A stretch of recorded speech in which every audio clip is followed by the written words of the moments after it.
Welcome back, ladies and gentlemen. Episode 55 of Survival of the Fitted. You're chilling here with your co-host, Joe Williams, a.k.a.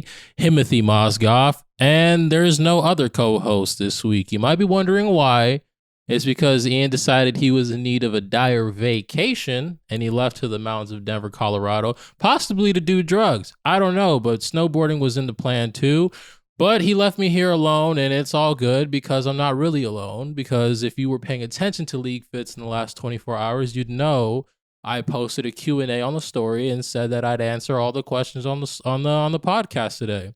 That was kind of a lie. I'm not going to answer all the questions because a lot of them were mid. So I'm going to answer maybe like a quarter of them. So we're just going to run through some of these questions, and we're just going to see how this goes. So the first question that I thought was fairly interesting comes to you from Justin Mass 100. Justin says, is it weird that every time I hear the intro song, it feels like Joe is the one who made it? I'm not gonna lie, I'm a little bit of an artist myself, you know what I'm saying? I be writing the raps. I be writing the raps, but I didn't create the intro song, but I do need to be in the intro song because fun fact, I'm not featured in the intro song. And I was messaged by, the homie who made the intro song. And he's like, yo, I'm gonna throw you in the next song or whatever. I'm gonna like drop your name in the next song. So low key be on the lookout for that because I might make an appearance in the rap game. So that's all good.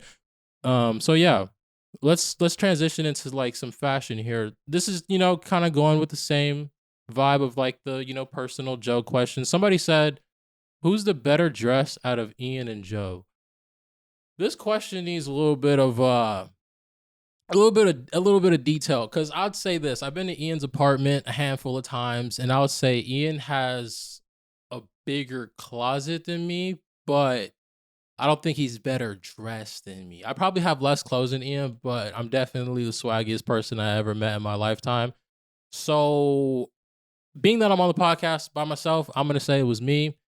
And I think everybody out there, all the listeners out there will probably also agree that I am the best dressed co-host in the history of the internet. So yeah, there's not really much for debate on that one. I think I'm better dressed than Ian Pierre now. So we can probably use that as a social cut. Somebody else asked another question. This is regarding the Lakers. I don't really know how to segue to the Lakers because they're hot trash. But somebody said, Lakers, what changes do we need to be made? For those who don't know, the Lakers were just knocked out of the play-in tournament.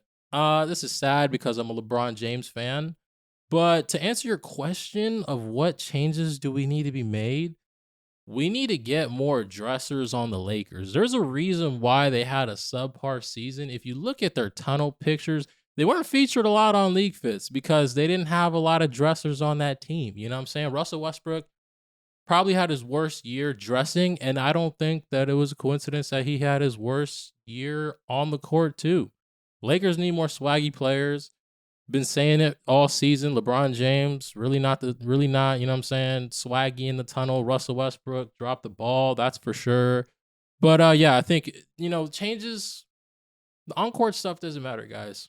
You know what I mean? We've talked about this before. We're not there's no X's and O's that's gonna save the Lakers. What we really need is we need some better dressers on that team. So if the Lakers are listening, which I know they are because the Lakers are fans of Survival of the Fitted podcast, get some cooler players on your team and you'd probably get more success on the court. You know what I'm saying? But speaking of the court, I had another question submitted to me, which I was really a fan of. Somebody said, who has the best on-court swag? I asked this question to the producers before we started shooting this episode, and I was told that Stephen Curry had the best on-court swag. When you factor in like the shimmying on players and turning around before the jump shots go in. But truth be told, I definitely don't think it's Stephen Curry because I don't think he's cool. But I think the best on-court swag, I would probably have to give it to my man's Kelly Oubre Jr. because he kind of got the whole antics down pat.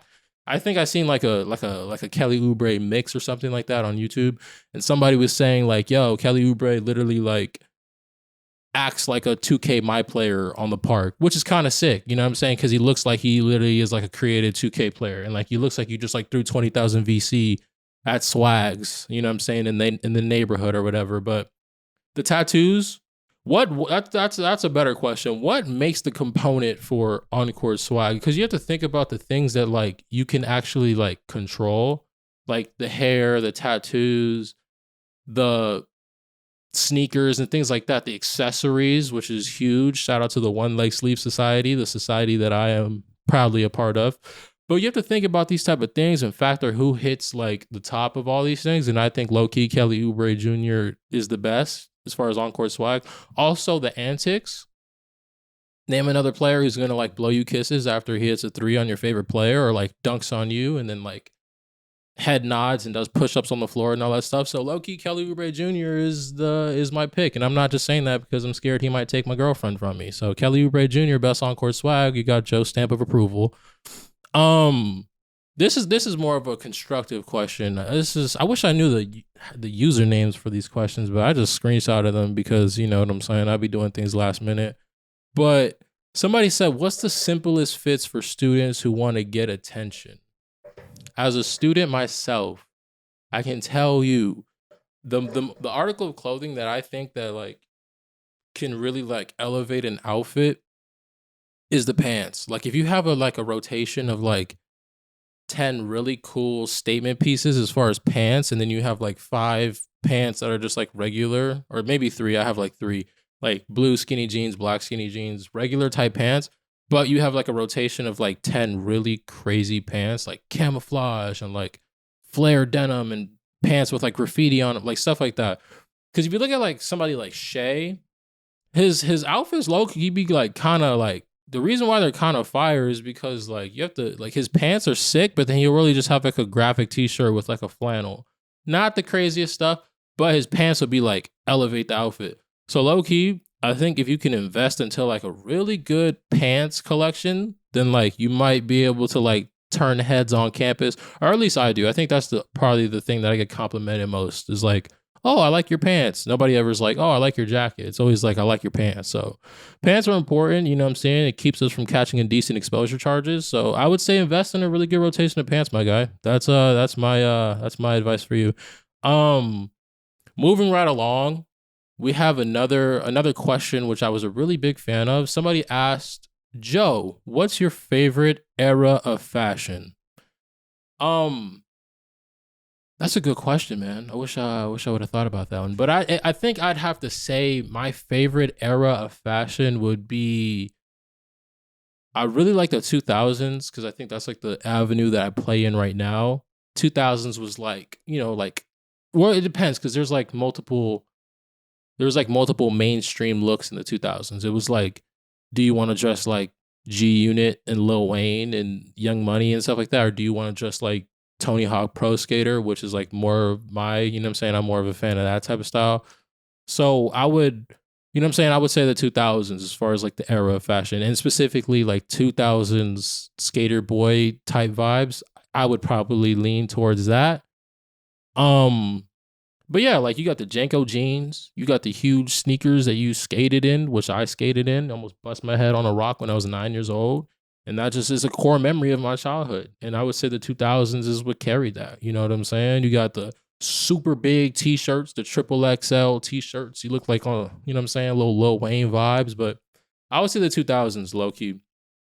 Also, I would say the 2000s had the best music too. I'm not gonna lie. I think 2000s was just like elite. Like if you were born in the 90s and you grew up in the 2000s, congratulations, you experienced peak life. But yeah, I'd probably say it would be the 2000s. I'm not gonna lie. So my favorite era of fashion is the 2000s. Speaking of favorites, somebody also asked on the Instagram Q&A, what is my favorite shoe of all time? Honestly, I'm not gonna lie. I don't think people thought that that would be me, just be me by myself speaking on here. So I keep saying, what is my favorite shoe of all time? I think they wanted to know what was Ian and my favorite shoe of all time. But Ian is doing drugs in the mountains, so I'm gonna do this by myself. What is my favorite shoe of all time? I'm gonna give it to you just like this. I'm gonna say it's the Doc Marten Jaden boot. It's probably the shoe that I wear the most. I don't even think it's technically a shoe. I'm pretty sure it's a boot.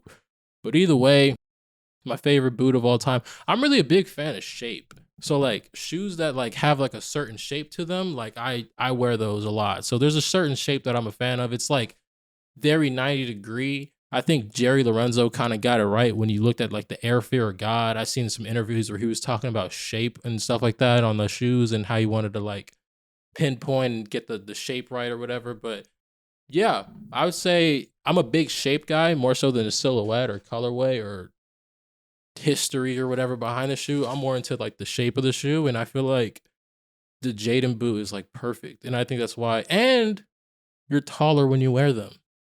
Like you can't. You're tall. You get 2 inches on your height when you wear them. You know what I'm saying? So like you can be 6'2" like me when I wear those. So I feel super cool. Plus you look like a rock star, which is like, you know, we all want to look like a rock star, so that's cool. So I'd say favorite shoe of all time is the Doc Marten Jaden boot.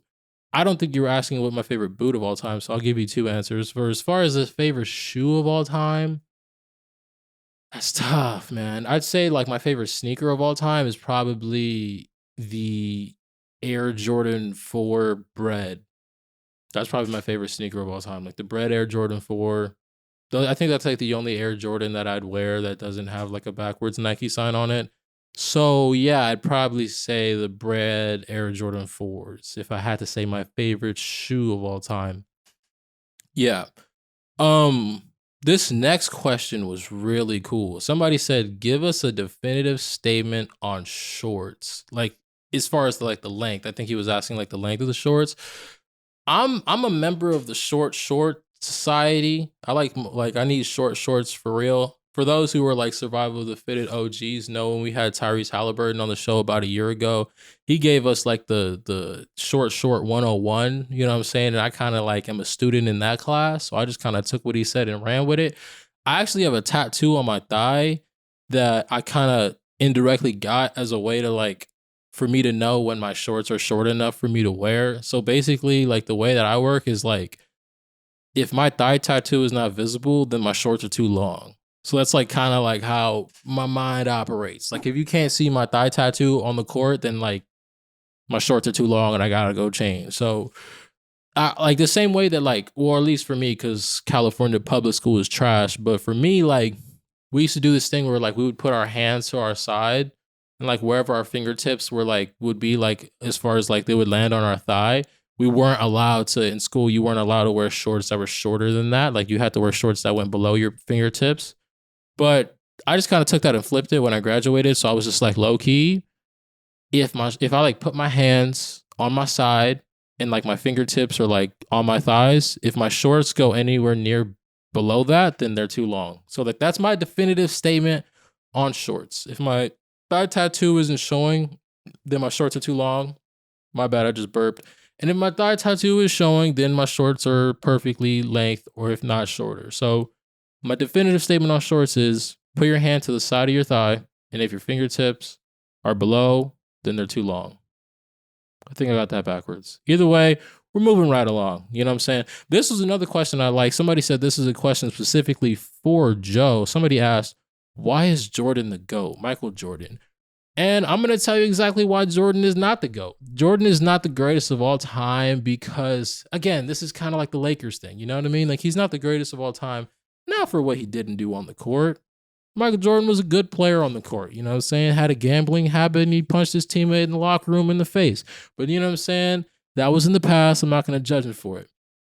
The reason why Michael Jordan is not the greatest player of all time is because he committed too many fashion crimes. You know what I'm saying? He broke the law in the fashion game one too many times, and I took away his GOAT trophy from him. You know what I'm saying? Like, you see Michael Jordan with the super baggy, dark, washed denim, and he's got some like hard bottom church shoes on with a hoop earring and the triple box suits looking like he just came off of the Family Feud. I'm like, bro, Mike, you got to do better than that, bro. You know what you mean to streetwear as far as the Air Jordans and stuff like that, and you fumble in the bag when it comes to the fit. So low key, the reason why Michael Jordan is not the greatest player of all time for me is not what he didn't do on the court. It's what he did do with the fits. Like, I can't forgive you for the fits. And we're going to pop up some Michael Jordan fits right now, and you can see just how horrendous these outfits are. This will make any grown man cry. These outfits are like nightmare fuel. So, like, the reason why you're not the greatest player of all time, in my opinion, is because you committed one too many fashion crimes for me, and that's just unforgivable. This is Survival of the Fittest podcast. We can forgive but so many fashion crimes before you're officially blackballed and canceled. So, Michael Jordan, you're not the greatest player of all time. That title goes to either D'Angelo Russell and or Kelly Oubre Jr. Moving right along to the next question. I really like this question. Somebody asked me, what is wind? Yes, somebody asked me, what is wind? And honestly, I don't really know how to answer that question. What is wind? So I'm just going to go ahead. I'm going to run up a Google search and we can answer it together. Somebody said, wind is the natural movement of air or other gases relative to a planet's surface. Wind occurs on a range of scales, from thunderstorm flows lasting tens of minutes to local breezes generated by heating of land surfaces and lasting a few hours. That's what wind is. I ditched biology class this morning and I wasn't trying to, like, you know what I'm saying, do some like real work, and now I just did. So now we both know what wind is. You know what I'm saying? So the more you know, you never know what we're going to get on the Survival of the Fittest podcast, man. You might get like a 23-year-old's opinion on why you think Michael Jordan isn't the GOAT, and then you might get, you know what I mean, the definitive definition of what wind is. So you never really know, and that's why you should tune in to every single episode. But I'm just gonna cut this episode where it's at right now, because if I talk anymore in my bedroom alone again, I might cry. But so we're just going to answer this last question and then we're going to get out of here. This question is the best fit that I ever seen this year. This is a good question. This is why we created this podcast. This is a really great question. And I have a definitive answer to this question. The best fit that I seen this year was Kelly Oubre Jr. And we're going to put the picture up right now because I like to make the producers work on this show. Well, it's a Kelly Oubre Jr. with a green cardigan, and he has like some dope soul jewelry pieces on, which are pretty cool. And he's got the, you know what I'm saying, got the grill, and he's smiling through the tunnel. He's got the, you know what I'm saying, rocking the deuces, and he got the fingernail polish on. But it's Kelly Oubre Jr. with a green cardigan, and he has like these yellow pants that are tucked in, and he has like some green Air Jordan 1s on. And he has a really cool vintage t-shirt, you know what I'm saying? But it was just like a little vibe. And like I seen the outfit and I was like, yo, this is cool. I wanted to post it, but Ian got to it before me. And then, you know, it made its rounds on social media and people were like, yo, this is the greatest outfit from this year. I think GQ reposted it and we're like, yo, this is the greatest tunnel outfit that ever walked through the tunnel this year. So I was like, dang. Low-key, Kelly Oubre Jr. is also making a comeback and may or may not be on LeagueFits' first team this year. So, you know what I'm saying? Just a sneak peek for any of those who stood by me and listened to this whole episode of me rambling along through these questions. The boy might make an appearance on the first team. You know what I'm saying? If I didn't know any better, I'd say that Kelly Oubre Jr. is back in business. So, you heard it here first. But anyway, I'm going to wrap up the Joe Solo Show podcast, episode 55, Double Nickel. You love to see it. I'm gonna go cry in the other room, so I'm gonna catch you guys later, man. Shout out to LeagueFits. Our drip first team this season. Yo, go follow Survival of the Fittest wherever you get your podcasts, and then have 3 of your friends follow the podcast, and then have 3 of their friends follow the podcast, and then boom, it's the LeagueFits pyramid.